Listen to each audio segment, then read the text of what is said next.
이제 한동훈 전 대표 이야기를 하겠습니다. 또 내일 이재명 대표의 종결심도 있지만 한동훈 전 대표의 책 국민이 먼저입니다. 한동훈의 선택. 자, 지금 뭐 한 2만 부, 3만 부 벌써 뭐 저도 베스트셀러 1위더라고요. 예. 첫날부터. 베스트셀러 1위에 올랐습니다. 일단 이 책의 내용 크게 두 개로 나눠진다는데 교수님 좀 알고 계시는지요? 그 사실은 이게 좀, 이거 한번 전화를 해가지고 네. 원고 상태로 좀 받아봤으면 좋겠다. 그런 아, 생각도 했거든요. 오늘 방송이 있으니까 미리 좀 봤으면 좋겠다. 예. 책 발간일이 내일이더라고. 그러니까 사실은 내가 책을 못 읽고 좀 여기 들어온 거예요. 보통 요즘 되면 뭐 요약이라도 교수님께 좀 전달을 해 왔을 법도 한데. 출판사에서 요약 부분을 냈어요. 그거 가지고 해가지고 소개를 시켜드릴게요. 예, 사실 예. 읽고 왔으면 좋겠는데 그것도 좀 부담스럽잖아. 왜냐하면 출간을 앞두고 있는데 보통 이럴 때 원고를 미리 받는 경우는 어떠냐면 추천사를 쓰거나 뭐 이럴 때는 미리 주거든요. 그거를 예. PDF 파일로. 근데 내가 이제 그 정도를 그걸 부탁할 정도로 가깝지는 않아가지고 실례일 것 같아가지고 얘기를 못했는데 어쨌든 보니까 출판사에서 보도 자료를 냈는데 보게 되면 두 부로 되어 있습니다. 하나가 예. 한동훈의 선택, 두 번째 부분이 한동훈의 생각이거든요. 그래서 핫한 부분은 아마도 한동훈의 선택 이 부분일 거예요. 여기는 바로 뭐냐, 계엄 선포 이후에 당대표에서 물러나기까지 딱 14일이 되는 2주 동안에 벌어진 일, 우리는 몰랐던 일들이 격동 14일. 격동 14일이 도대체 우리는 몰랐지만 어떤 일이 벌어졌는지가 쫙 기술되어 있거든요. 그러니까 목차를 보게 되는 계엄의 밤, 계엄이 이루어졌던 부분. 예. 또 두 번째는 이제 선택의 시간. 이건 바로 뭐냐면은 여러 가지 선택을 했겠죠. 쉽게 말하면 대통령한테 조기 하야를 해라. 근데 조기 하야 요구를 들어주지 않으니까 뭐가 되는 겁니까? 탄핵에 이제 찬성할 것인가 말 것인가, 예. 뭐 이런 선택의 시간인 거고, 그 다음에 진퇴의 시간은 마지막에 그것 때문에 공격을 받아서 당 대표를 이제 물러나야 되는 이런 상황이 도대체 어떤 일들이 벌어졌는지 그 부분에 대해서 이제까지 언론으로 알려지지 않았던 새로운 얘기들이 있을 것 같아요. 아마 책이 발간되면 그거 아주 한동안은 굉장히 뜨거울 것 같거든요. 그래서 보니까 한편으로 뭐가 있냐, 그건 이미 이제 보도도 좀 나왔는데 대통령실부터 연락이 왔다는 겁니다. 문자가 따고 왔는데. 뭐라고 했습니까? 비상사태입니다. 최악입니다. 무슨 일이죠? 그러니까 답변이 없었다. 알고 보니까 그게 바로 계엄이었다는 거. 뭐 이런 얘기라든지. 예. 두 번째는 이건 알려지지 않은 건데 윤 대통령이 처음에는 질서 있는 조기 퇴진에 동의를 했대요. 그때 갔었잖아요. 예. 그때 그러고 발표를 하기도 했습니다. 이거 아니면 탄핵으로 가는 수밖에 없으니까. 예. 그렇게 수모를 겪느니 그냥 깔끔하게 물러나시라. 그런 다음에 그 과도기 동안에 과도기 동안에 어떻게 할 것인지, 그 문제. 쉽게 말하면 권한대행한테 그걸 좀 맡기고, 그 다음에 이제 뭐 대선, 뭐 등등등. 이게 이제 가장 합리적인 아니다라고 해서 갖고 들어갔던 거 아니겠습니까? 그랬는데 그때 이제 거부당했잖아요. 근데 그거 보니까 윤 대통령도 처음에는 질서 있는 조기 퇴진에 동의를 했었대요. 근데 문제는 뭐냐면 그 어떤 이유에서 바뀌었다라는 거지, 입장에.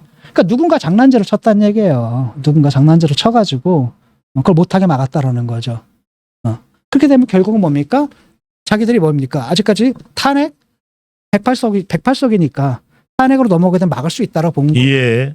탄핵 소추 막을 수 있다, 국회에서라고 해서 이걸 갖다 끝까지 가자라고 했던 사람들이 있었던 거죠. 그런데 그게 막을 수가 없었던 거죠. 왜냐하면 그때 당시에 만약에 이걸 막았다라고 한다면 내가 볼 때는 윤석열 대통령 그냥 타도당하고요. 타도당하고 그다음에 국민의힘이 이미 해체됐을 거예요. 국민의힘이 워낙 커가지고.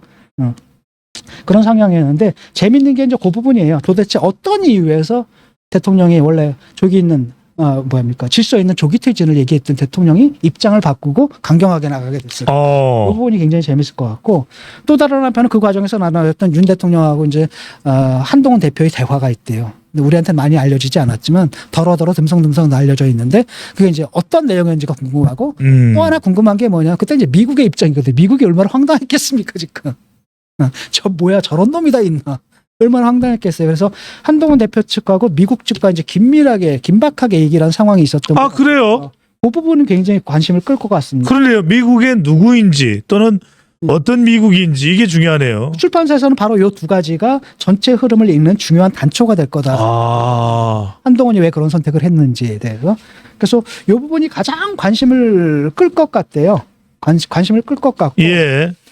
또 하나 이제 플러스가 되는 게 뭐냐면 윤 대통령에 대한 인간적인 안타까움 또는 미안함 같은 게 있다라는 거죠. 그렇잖아. 그래도 자기가 모신 분이었는데 그렇게 된 거에 대해서. 그래서 근데 거기에 대해서 이제 인간적인 괴로움은 컸지만 정치인이기 때문에 사적인 인원보다도 뭐가 더 중요한 겁니까? 공적인 의무가 더 중요하다. 예. 이렇게 판단했다. 그래서 국민이 먼저다라는 제목이 이제 붙은 것 같고요.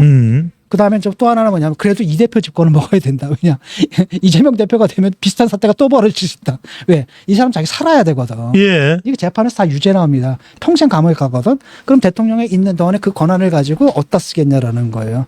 이러다 보면 굉장히 무리한 입법도 많이 하게 되고 굉장히 위험해지면서 심지어는 이제 이건 난 별 가능성은 없다고 보는데 심지어 계엄도 할 수 있는 사람이다. 이 대목이 상당히 주목됩니다. 교수님 바로 이 대목입니다. 공개된 내용인데 한동훈 전 대표가 이렇게 이 각을 세운 사람은 윤석열 대통령도 또 이른바 친윤 인사들도 아닙니다. 이재명 대표입니다. 이재명 대표가 가장 위험하다. 유죄 막으려 계엄할 수도. 이 점은 복귀를 하면서 한동훈 대표와 각을 세울 인물을 분명하게 이재명 대표를 정했다 이렇게 봐야 될까요? 한편으로는 딱 정한 거고 두 번째로 뭐냐면 당내에서 왜냐하면 그 탄핵에 반대하는 사람들 있잖아요. 이 사람들 누구로 들여야 되거든요. 그러니까 그 부분에 대한 가벼운 유감 표명 같은 게 좀 있는 것 같아요. 그러니까 아하. 인간적으로 미안하다, 인간적으로 안타깝다 요선인 것 같고. 그다음에 이제 2부에서는 한동훈의 생각인데 여기는 이제 보통 자기가 정치 철학들 또는 정책 비전 같은 것들이 좀 담겨 있는데 그 중에서 이제 재밌는 게 바로 뭐냐면 이제 두 가지 이슈를 다뤄요. 부정선거 이슈. 이거 이런데 지금 제발 끌려 들어가지 말라는 아마 얘기를 하겠죠. 예. 이거는 터무니없는 음모론이다라는 거고 그다음에 또 자기를 갖다 좌파로 몰았던 것에 대한 이제 소회 같은 게 좀 있는 것 같아요. 그때 이제 나도 덩달아 가지고 좌파 좋은 그룹 나까지 끼어 들어갔던 거 아니겠습니까? 예. 좌파 중건으로. 네. 그래서 딴 건 모르겠는데 지금 대선에서 한번 붙어보려면은 국힘에서 격변이 일어나야 돼. 드라마틱한 반전이 일어나야 되거든요. 지금 상황에서는 지금 당이 이제 강성한들의 그 사로잡혀 있잖아요. 그러니까 친윤들이 지금 주류거든요. 이걸 뒤엎는 정도의 격변이 일어나지 않고서는 대선 나가서 승산이 없습니다. 딴 건 몰라도 최소한 뭡니까? 탄핵에 찬성한 사람들, 그다음에 계엄 해제를 요구했던 사람들, 이 사람들만이 대선에 카드를 내밀 수 있는, 명함을 내밀 수 있는 정치적 자격이 생기는 거거든요. 예. 근데 국힘에서는 이런 상식이 참 통하기 힘든 분위기란 말이죠. 국민들이 다 알잖아요. 근데 바로 그런 상식이 통하지 않는 이런 분위기 속에서 반전이 일어난다라고 했을 때는 그렇잖아요. 국민들은 딱 그거거든요. 윤석열 정리됐거든. 이제는 이재명 정리할 차례야. 이게 먹힐 수가 있다. 예. 그런데 이재명 정리 뭡니까? 윤석열이 정리가 안 되는데 이재명 정리해야 돼? 이건 안 먹힌다는 거예요.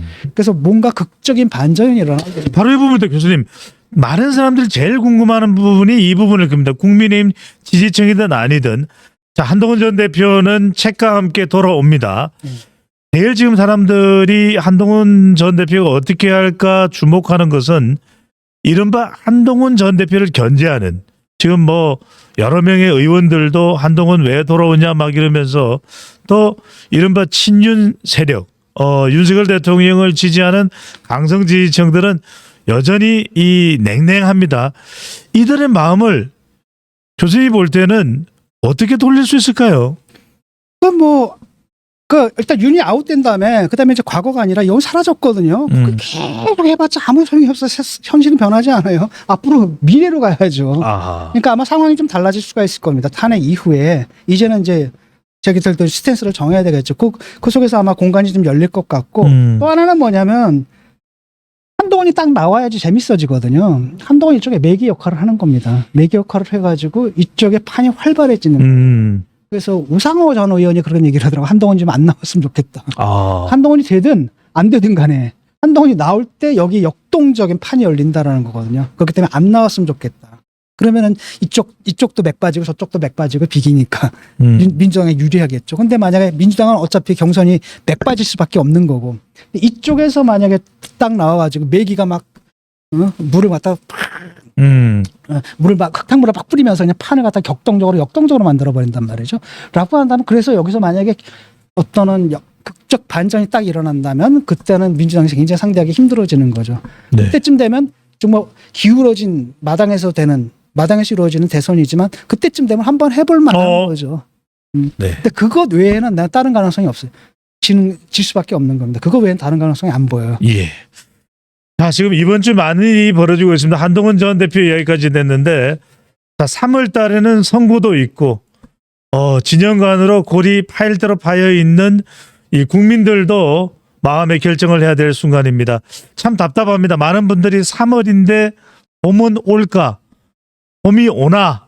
우려가, 걱정이, 근심이 커지고 있습니다. 이때 교수님 어떤 생각해야 될까요? 글쎄요. 딴 건 몰라도 국힘 지지자들 지금 뽕을 맞은 거거든요. 병이 나은 게 아니에요. 뽕 맞은 거예요. 뽕을 맞았는데 뽕은 굉장히 어렵습니다. 뽕은 그냥 갈 수밖에 없습니다. 효과가 가고 그냥 병든 몸은 그대로 있는 거거든요. 요번에 갤럽 조사 보셨죠? 갤럽이 좀 정확하거든요.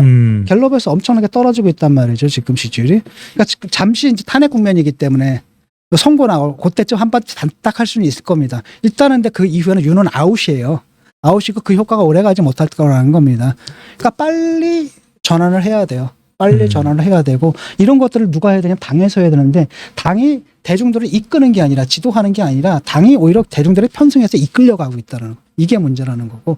그럼 또 그 가운데서 자기 정치를 하는 거거든요. 유권자들이 아부해가지고 공천이 뭐 등등등등 이러다 보니까 당의 미래 그다음에 국가의 미래는 생각하지 않는 거죠. 이게 네. 좀 문제라고 봐요.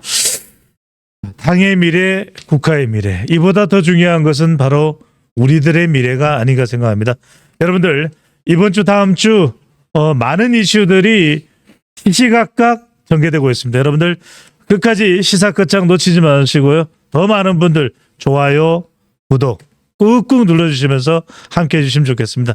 지금까지 어김없었습니다. 대한민국 최고의 농객 진중권 교수와 함께했습니다. 고맙습니다.